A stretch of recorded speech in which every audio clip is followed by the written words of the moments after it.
Stories tonight. As year 2024 gradually winds down, NTA correspondents examine federal government's giant strides in various sectors of Nigerian economy. Nigerian police warns mischief makers against misuse of IGP's name and office to perpetrate evil. Plus, update on the world of sports.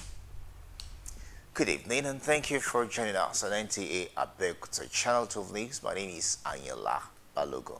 Now the news in detail. The Nigerian Police Force has issued a stern warning against the continued misuse of the name and office of the Inspector General of Police (IGP) by fraudulent individuals and unprofessional officers. In a statement, the force expressed concern over the persistent misconduct of a few officers whose actions tarnish the image of the institution and erode public trust. Despite previous warnings and disciplinary actions, some officers have resorted to fraudulent practices, including falsely invoking the office of the IGP to intimidate or exploit unsuspecting individuals. The police force emphasized that such acts are not authorized by the IGP and urged members of the public, to report any misconduct or suspicious behavior. Citizens are advised to be cautious of individuals claiming connections with the IGP or other senior officers for favors or influence. Reports of misconduct can be directed to the following officials: DCP Akin Fakoridi, Head IGP Monitoring Unit, 08108 407 7076. ACP Olumuyiwa Adejobi, First Public Relations Officer, 0803 716 8147. CSP Taiwo Oyewole, Head IGP Special Investigation Unit, 0806 931 8238. SP Sheriff Lawal, ADC to the IGP, 0809 471 2605. The Nigerian Police Force reaffirmed its commitment to professionalism and integrity, urging the public to collaborate in exposing misconduct to ensure justice and fairness. Meanwhile, the Minister of Police Affairs, Ibrahim Gedam, and Inspector General of Police, IGP Kadi Egbetokun, are assuring Nigerians that force is more determined to get rid of crimes and criminalities in 2025. This was while receiving the performance and achievements of the Nigerian police in the outgoing year 2024. Francis Form reports.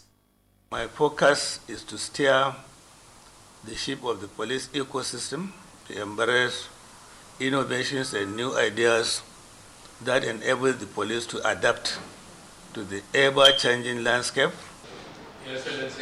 Ministry of Police Affairs, the NAF Center of Internal Security Operations, expectedly came up with initiatives to be miles ahead of the criminals in forestalling their activities. The establishment of National Criminal Data Fusion Center, strengthening the West African Police Information System, and the automation of police specialized services as groundbreaking achievements aimed at enhancing Nigeria's security infrastructure under the Tinubu's administration in 2024. Senator Ibrahim Gaidam, the man in charge of the ministry, observes that these initiatives are parts of the ministry's broader police reform and transformation roadmap.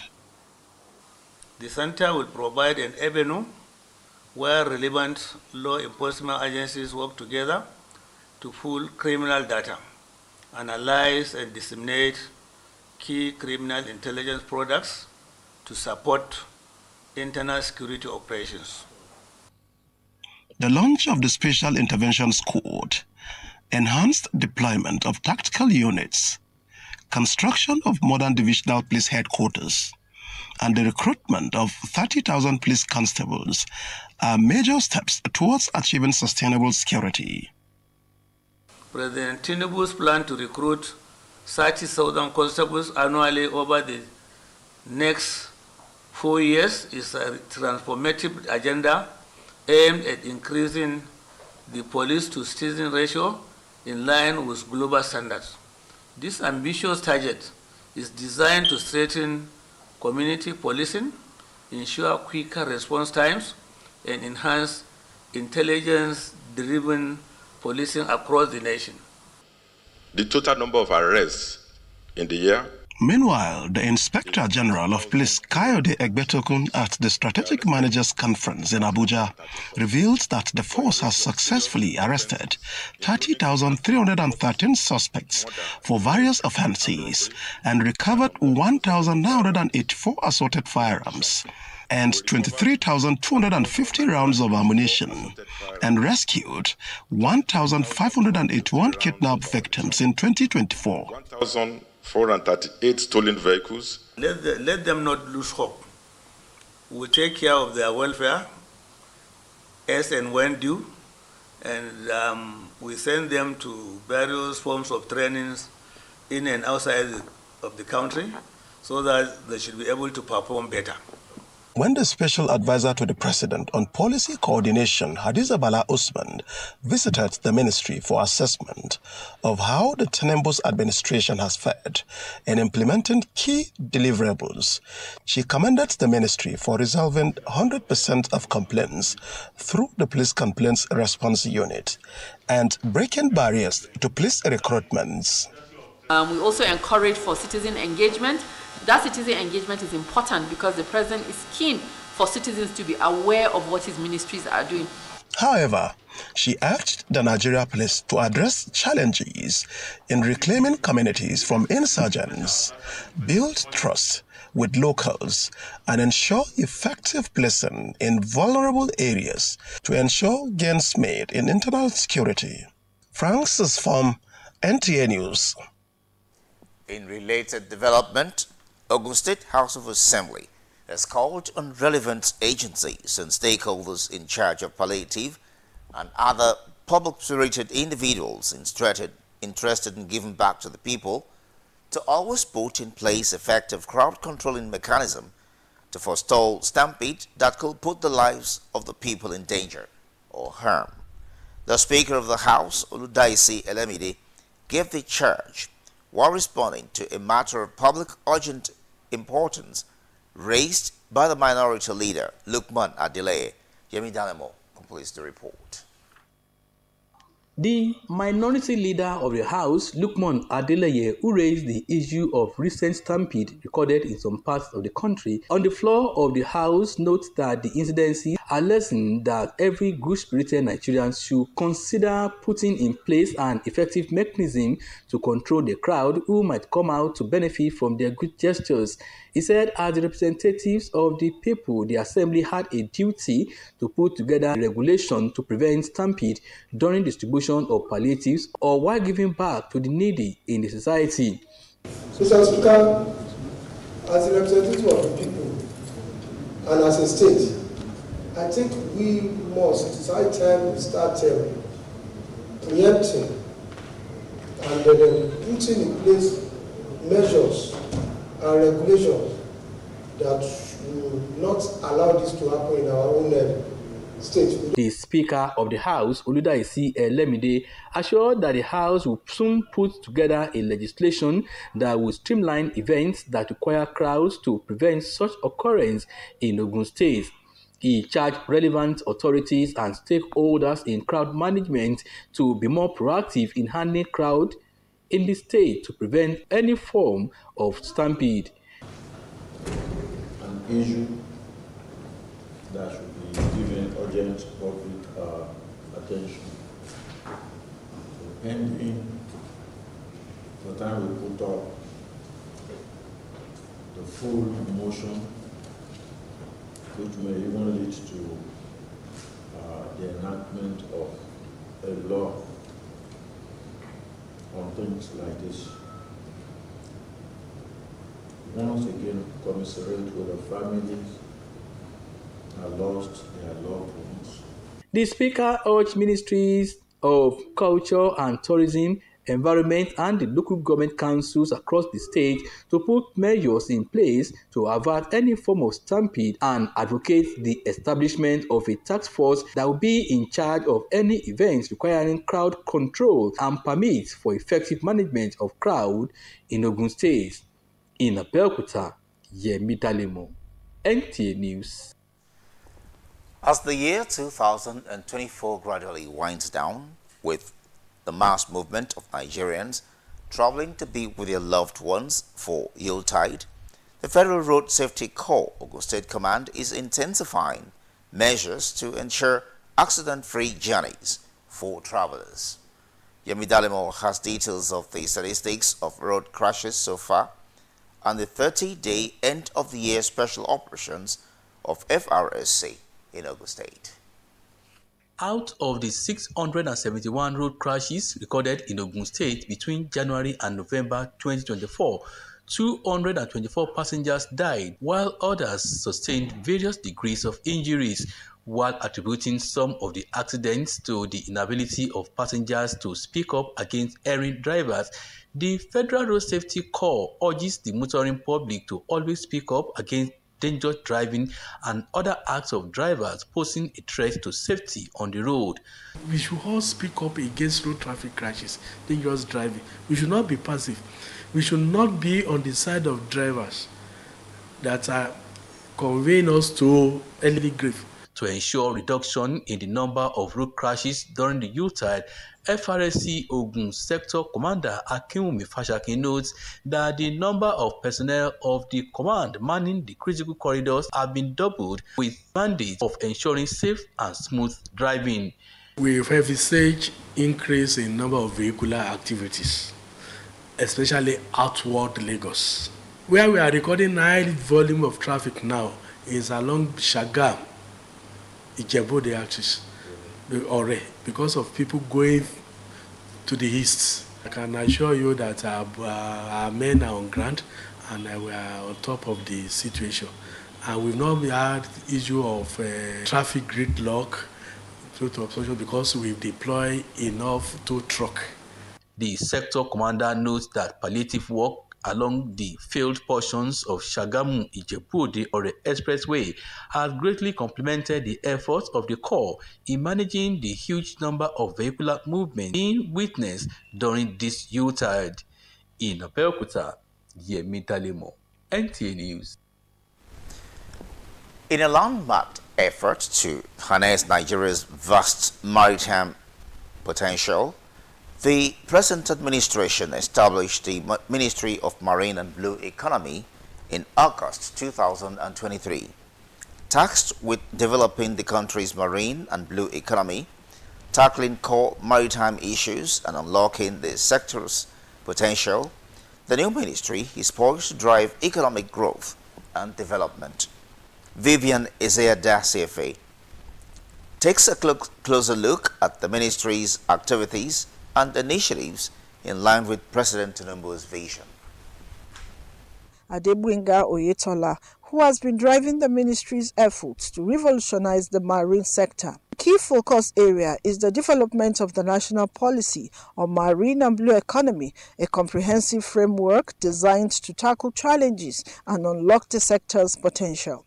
It's the establishment of a strong policy framework. Many African countries are intensifying their cooperation to enhance knowledge of the blue economy and adopt policies that will unlock its vast potential. Nigeria is not an exception. The ministry has a clear vision for the future, and our presence here today reaffirms the commitment of President Bola Ahmed Tinubu's open agenda to exploring the maritime future of our great country. The ministry has been actively engaging stakeholders to shape the national policy. A two-day technical validation workshop held in Lagos State brought together experts to deliberate on the draft policy. The ministry has also partnered with international organizations such as the African Union Inter-African Bureau for Animal Resources and the Kingdom of Norway to develop strategies for sustainable marine resource use. Additionally, the ministry has been working to promote partnerships with industry players, drive innovation, and champion sustainability in the maritime sector. Worked relentlessly with stakeholders to ensure that this policy truly reflects the aspirations of our nation. His exceptional foresight, tenacity, unwavering dedication, and commitment to advancing marine and blue economy have been instrumental to shaping the policy. The marine and blue economy represents a critical pillar for our national development agenda, offering a pathway to economic diversification, environmental sustainability, and social inclusion. One of the ministry's notable achievements is Nigeria's progress in marine governance. The country has ratified and domesticated international protocols and conventions, and the ministry is now pursuing Nigeria's candidacy for election into the Category C of the International Maritime Organization, IMO. Furthermore, the ministry has been exploring new frontiers in the blue economy, including ocean bottom extractive activities, seabed explorations, blue energy, marine biotechnology, and tourism. As the Ministry of Marine and Blue Economy continues to navigate its role in driving Nigeria's economic growth, it's clear that the ministry is committed for sustainable development and stakeholder engagement. With its comprehensive policy framework and partnerships with international organizations, the ministry is poised to unlock the full potential of Nigeria's marine and blue economy. For us, the private sector, a rare privilege to have our sector so organized, policy-wise. This is the foundation that we believe needs to be laid if the benefits of the marine and blue economy of Nigeria must be realized. We have gone through so many things. Changes in the country have caused a lot of pains. We are hopeful now these changes being brought by the government of Renewed Hope agenda will be the final, and some legislation will be done to ensure that whatever ministry is established now is established by the force of the law, and no government will just come in and start merging and demerging. We have had Ministry of Transportation before, covering everything from sea to land transport, air transport. Now it was broken down into two, aviation and Ministry of Transportation, which covered the land and sea transport. Now we have got a further break. We have got the land transport, Ministry of Transportation, largely covering land transport. And then we have the Ministry of Marine and Blue Economy. These issues have been discussed in this policy issue, and we are hopeful, and we have also discussed here that there must be legal provisions. The law will be established in all respect, so that nothing will just be by force of administrative policy. From developing the national policy on marine and blue economy to promoting partnerships and driving innovation, this ministry is making waves in Nigeria's maritime sector. Channel 12 News continues after this timeout. Stay with us. At Sona Plastics, customers' needs are our priority. We give you all the attention you need. With us, our customers are king. Located at Kilometer 40, Lagos Abeokuta Expressway, Ijoko, Ogun State. Sona Plastics Limited, we're just a phone call away. Contact us through 080-2783-5332. You can reach us through any of our lines and social media handles. Sona Plastics Limited. Come, let us treat you like a king. Welcome back. The year 2024 for Nigerian youths, no doubt, has been laudable in meeting their yearnings and aspirations. This is evident in government's programs and initiatives targeted at addressing most of the challenges they face. Olayinka Ojo, in this report, takes a look at some government programs in the year under review. The productive power of every nation lies in the strength of its youths, who are considered a vital component in nation building. Even though they face a series of challenges, the immense potential to drive positive changes and propel national development lies in this dynamic demographically advantaged number. As a youth, if you are patriotic and you are not productive, you cannot add value to the nation. And if you cannot add value to this nation, you cannot be part of solving the security challenge that is facing this nation. This perhaps explains why government's program in the year 2024 focused on promoting and enhancing youth-related issues in the country. Government initiatives such as the Students' Loan, planned establishment of a youth house, the Nigerian Youth Academy, creation of youth clusters and innovation hubs, and the establishment of a youth help desk across the 774 local government areas in the country is to ensure Nigerian youths have a place of pride. We are set to renew the hope of the young people. If there is one thing that we want to achieve as a ministry now, is to support the young people. Others are the approval of 110 billion naira youth investment fund to support startups and early growth businesses. The 7th National Youth Council resolutions to transform and reposition the Nigerian youth to thrive and catalyze development is also key. And we are able to engage our youth in all these areas. You can be sure that we actually transform them for economic development. With these, the voices of the youth have been heard and their potential recognized. For the National Youth Service Corps scheme, the year has also exposed more youths to skills, and some are already business owners. Another interesting thing is the lifting of the ban by government on posting of corps members. Let the NYSC post the corps members through what they study in school. In addition to the yearning to make the scheme's skills program more viable, there is an appeal for the establishment of a youth trust fund. So if you look at it, trust fund has a lot of potentials to make NYC a better place. One, improvement in the SAID program in the camps. 2, provision of grants to these corps members. 3, even the renovation or the maintenance of the camp itself. The Citizenship and Leadership Training Center has also provided quality training that empowers Nigerian youths. To whom much is given, much is also expected. We should strive, to be good citizens, to be patriotic.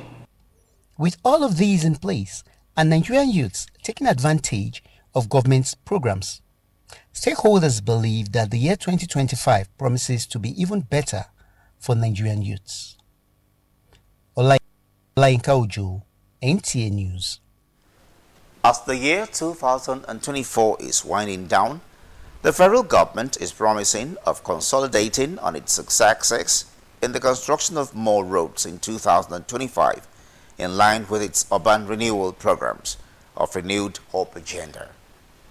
The Minister of Works, Dave Umahi, made the promise while presenting the ministry's scorecard in the outgoing year 2024. Abdullahi Muhammad presents the rest of the story.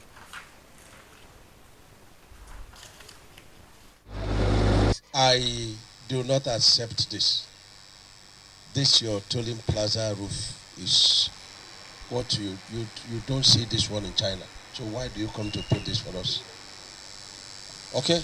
Under me, I will not accept things like this. Superior supervision, expert approach in contract negotiations, as well as cancellations of non-performing road contracts, plus a series of reviews are beginning to pay back. The Honorable Minister, Dr. Umahi, was able to save Nigeria 640 billion naira. With more than 1,600 inherited ongoing contracts and about 300 emergency interventions, key federal roads, you may begin to wonder how the funds will be found, but the Hope Movement has its plans of unlocking new sources. The government has implemented the 50% direct deduction from various federal government-owned enterprises, partially funded, self-funded, including the fully funded ones. So we expect an additional stream of revenue even beyond what was initially budgeted for this year. And just before the critics ink their pens, non-performing contracts are being recharged. Mr. President directed that we should come back to the road today and that we should hand over the 3 sections to the 3 contractors to complete. And our target is from June to get the job completed about May 29th, 2025. New deadlines are spelled out for the completion of the project. What the people expect is quality and timely delivery, which the ministry assures. In Abuja, Abdullah Mohammed, NTA News. That concludes the news at 7. I'm Anyallah Balogo. Good evening.